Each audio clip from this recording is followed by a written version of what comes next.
दोस्तों, कैसे आप सभी लोग। तो एक बार फिर से स्वागत अभिनंदन है मेरे यूट्यूब चैनल में।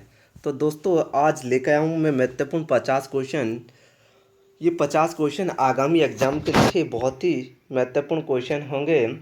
और ये क्वेश्चन जो लिए गए हैं, ये चंदवंश हो गया, पंवार वंश और गोरखा ब्रिटिश। ठीक है, गोरखाओं और चंदों के तो इसमें ज़्यादातर कर रहे हैं, जो कि एग्जाम में ज़्यादातर पूछे जाते हैं। तो आइए सबसे पहले देखते हैं आज का पहला क्वेश्चन। ठीक है, नाली शब्द का प्रयोग सबसे पहले किस साहित्य में मिलता है। ठीक है, तो इसको किस साहित्य में मिलता है, यहाँ पर नाली शब्द। तो नाली शब्द का प्रयोग मिलता है हमारा तमिल साहित्य में। ठीक है, तमिल साहित्य में हमारा नाली शब्द का प्रयोग मिलता है। ठीक है, आगे बढ़ेंगे, नेक्स्ट क्वेश्चन देखेंगे। गोरखों ने केदारनाथ और बद्रीनाथ और जागेश्वर आदि जगह तीर्थ यात्रियों के लिए कौन सा कर लगाया था। तो ये लगाया था सदावर्त कर। ठीक है, और सदावर्त कर ये 1700 में 1798 के आसपास। ठीक है, ये रणजोर सिंह थापा था ना, इनकी पत्नी ने भी लगाया था। ठीक है, आगे बढ़ेंगे। चंपावत के बालेश्वर मंदिर का जीर्णोद्धार सूबेदार महावीर सिंह थापा ने कब करवाया था। ठीक है, तो ये करवाया था 1796 में, याद रखेंगे। अगर इसके निर्माण की बात करें तो इसका निर्माण किया था उद्योग चंद ने। ठीक है, इसका निर्माण किसने किया था, उद्योग चंद ने। और इसका अगर जीर्णोद्धार करें तो जीर्णोद्धार महावीर सिंह थापा ने किया था 1796 में। आगे बढ़ेंगे। रण बहादुर शाह की पत्नी कांति देवी ने शतौली परगोने का केदारनाथ मंदिर में सदावर्त दान कब दिया था। आगे ये क्वेश्चन तो 1798 में। आगे बढ़ेंगे। गोरखा शासन में सेवा के बदले दी जाने वाली भूमि को क्या कहते थे। ठीक है, तो सेवा के बदले भूमि दी जाने को क्या कहते थे, तो वो कहते थे मंचोल। ठीक है, मंचोल भूमि कहते थे जो सेवा के बदले दी जाती थी। और जो पुंगाड़ी कर है ना, ये भूमि से संबंधित है और भूमि से संबंधित है और ये वेतन से भी संबंधित है। ठीक है, वेतन से भी संबंधित है, पूछा गया क्वेश्चन है। गोरखा शासन काल में भूमि और सैनिकों को वेतन कौन सा था। ठीक है, गोरखा शासन काल में भूमि और सैनिकों का वेतन कौन सा था, तो ये पुंगाड़ी कर था। ठीक है, और मांगा कर कब था, जब युद्ध होता था। ठीक है, युद्ध के समय कौन सा था, मांगा कर था। आगे बढ़ेंगे। गोरखा काल में दुरई पिचोई नामक से टैक्स सालाना प्रत्येक परिवार से कितने रुपए का लगाया जाता था। ठीक है, ये लगाया जाता था 2 रुपये का। ठीक है, आगे बढ़ेंगे। गोरखा शासन काल में कौन सा कर था जिसमें फौजदार को 4 आना और सूबेदार को 2 आना दिया जाता था। ठीक है, तो इसमें तिमली कर था ये। ठीक है, जिसमें फौजदार को 4 आना और सूबेदार को 2 आना दिया जाता था। ठीक है, आगे बढ़ेंगे। गांव छोड़कर भागे हुए लोगों पर कौन सा कर लगाया जाता था। ठीक है, तो ये लगाया जाता था रहता कर। ठीक है, और बैता कर हमारा कौन सा था, बैता कर ऐसा था छुपाई गई संपत्ति। ठीक है, संपत्ति पर कौन सा कर था, बैता कर। ठीक है, आगे बढ़ेंगे। छिपाई गई संपत्ति पर कौन सा कर था। ठीक है, तो बहता कर था ये। अब पुत्र इन उनसे लगता था जिनके पुत्र नहीं होते थे। ठीक है, बावर में पहाड़ी पशुचारक और वसूला जाता था। ठीक है, अब देखो जो बावर पर पशुचारक होते थे उनसे कौन सा कर लगाया जाता, उन पे दोनिया कर लगाया जाता था। ठीक है, आगे बढ़ेंगे। सानिया और सोनिया किस कर्मियों की जानकारी के लिए लगाया जाता था। ठीक है, तो ये लगाया जाता किसी का राज खोलना। ठीक है, तो उसके लिए लगाया जाता था। थातवान के कृषकों को क्या कहा जाता था। ठीक है, थातवान के कृषकों को क्या कहा जाता था, उसे कहते थे थात। ठीक है, थात होगा यहाँ पर लिखा हुआ थात, उसे थात कहते थे। कृषि भूमि वार्षिक भोगी जो भूस्वामी को किया जाता था उसे क्या कहते थे। ठीक है, उसे कहते थे थात।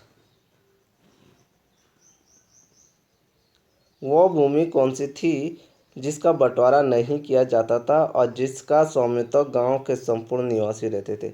वो होती ना, एक भूमि होती है जैसे उद्यान विभाग जैसी होगी, पूरे गांव का अधिकार होता था, वही होती है एक सचायत, उसको कहते हैं सचायत भूमि यानी कि साझी भूमि। आगे बढ़ेंगे। पंवार वंश में राजवंश का प्रमुख अधिकारी कौन था? ठीक है, पंवार वंश में राज राजस्व का प्रमुख कौन था? ठीक है, तो ये हो जाएगा हमारा दष्टरी। ठीक है, दष्टरी था उसका। आगे बढ़ेंगे। पंवार वंश में सेना को वेतन के बदले वाला अधिकार कौन सा था? ठीक है, तो ये था हमारा बख्शी। आगे बढ़ेंगे। किस लेखक द्वारा प्रद्युम्न शाह के कार्यकाल को कुशासन में डूबा हुआ कहता था?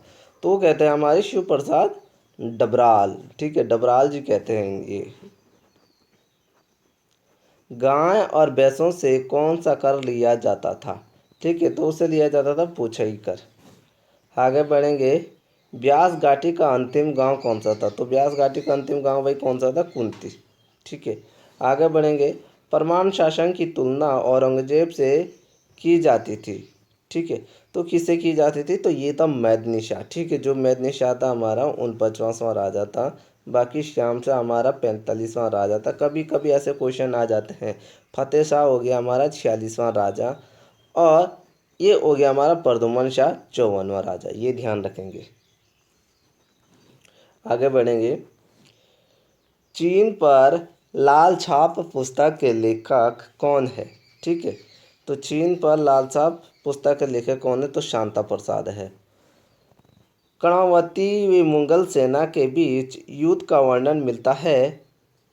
हिस्टोरिया द मंगोर पुस्तक लेखक कौन है? ठीक है, तो ये है वो किताब जिस पर कर्णावती और मुगल सेना के बीच युद्ध का वर्णन मिलता है। इसके लेखक कौन है?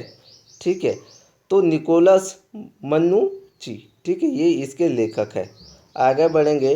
एंड्रोड और अजवेरो यात्री गढ़वाल किसके शासनकाल में आए थे? ठीक है, तो ये किसके शासनकाल में आए थे? ये आए थे हमारे फतेह शाह के काल में। आगे बढ़ेंगे। गोरखा शासन काल में न्यायाधीशों को क्या कहा जाता था? ठीक है, तो न्यायाधीशों को गोरखा शासन काल में क्या कहा जाता था? बिचारे।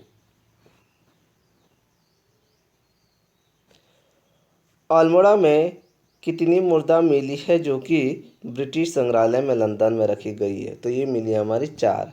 आगे बढ़ेंगे। ब्रिटिश संग्रहालय में सुरक्षित की एक ताम्र मुद्रा किसे प्राप्त हुई है? तो ये हमारे मधुमिंदर जोशी यानी कि एमपी जोशी। और एमपी जोशी की बात करें, इन्होंने लाखों गुफा की खोज कब की थी? अल्मोड़ा में 1968 में, ये ध्यान रखेंगे। आगे बढ़ेंगे। वीरभद्र और मौर्यध्वज गोभिषाण से किस कालीन की मुद्रा प्राप्त हुई है? ठीक है, ये हुई है हमारी कुषाण की। और कुषाण में किस राजा की? वासुदेव की। ठीक है, वासुदेव, ये ध्यान रखेंगे। आगे बढ़ेंगे। कुषाण शासक वासुदेव कितनी स्वर्ण मुद्रा प्राप्त गोविशान टीले से हुई है? ठीक है, ये हुई है हमारी 3। किस कालीन मुद्रा में शिव और नंदी का चित्र बना है? तो ये मिला है हमारा कुषाण में। कुषाणों को कुचलने का में मुख्य भूमिका किस शासक की रही है? तो ये रही भाई यौदव की। ठीक है, यौदेव वंश ने कुषाणों को यहाँ से भगाने का काम किया था। किस शासक के कवियोत्री मुद्रा वाले सिक्के प्राप्त हुए हैं? तो ये हमारे हुए यौदे। ठीक है, अछंगलेश आपको पता है किसको कहा जाता है भाई? लाखा मंडल को। ठीक है, लाखा मंडल से भी प्राप्त हुए कुछ। गोत्रीय वंश का राज्य किस प्रदेश में था? ठीक है, तो ये प्रदेश हमारा कौन सा था? कालसी। ठीक है, आगे बढ़ेंगे। शीलवर्मन किस वंश का प्रतापी राजा था? ठीक है, तो ये गोत्रीय यौधेय वंश का क्या था? सबसे प्रतापी राजा था, ये ध्यान रखेंगे। आगे बढ़ेंगे। शीलवर्मन ने यमुना नदी के तट पर कितने अश्वमेध यज्ञ करता था। 4 किस वंश की जानकारी वृद्ध संहिता व मुद्राक्षर में मिलती है? ठीक है, तो ये मिलती है हमारी कुलुत। कुलुत वंश का प्रतापी शासक कौन था?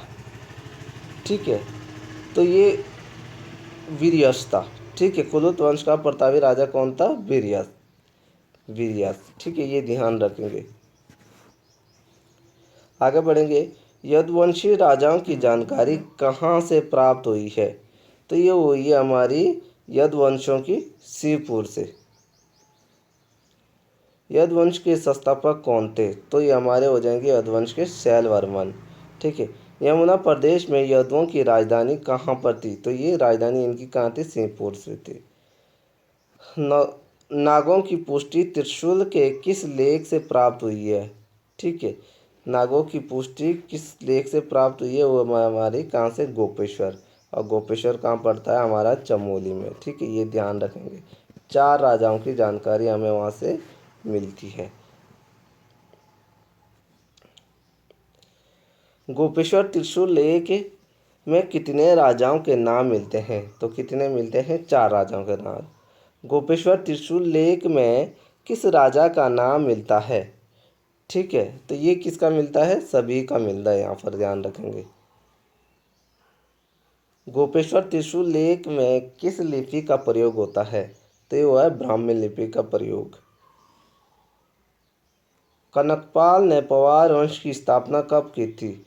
888 में। और पवार वंश कब तक चलते हैं? 1949 तक, ये ध्यान रखना। ठीक है, अंतिम राजा इनका माधवेंद्र शाह होता है। पातीराम के अनुसार कनकपाल कहाँ से आया था? तो ये जो आया था ये मालवा से आया था। ठीक है, आगे बढ़ेंगे। गुज्जर प्रदेश आने वाला प्रमाण कनकपाल किस मंदिर से है? ठीक है, तो ये आदि बद्री से संबंधित है। जब आया तो सबसे पहले आदि बद्री के ही पास आया था। भारतीय लोक साहित्य पुस्तक के लेखक श्याम शाह ने किस शब्द की जानकारी दी थी? ठीक है, तो ये दी थी पवाड़ा। यमुना घाटी में यदुओं का अस्तित्व मिटाने का श्रेय किसको जाता है? ये जाता है हमारा गणपति को।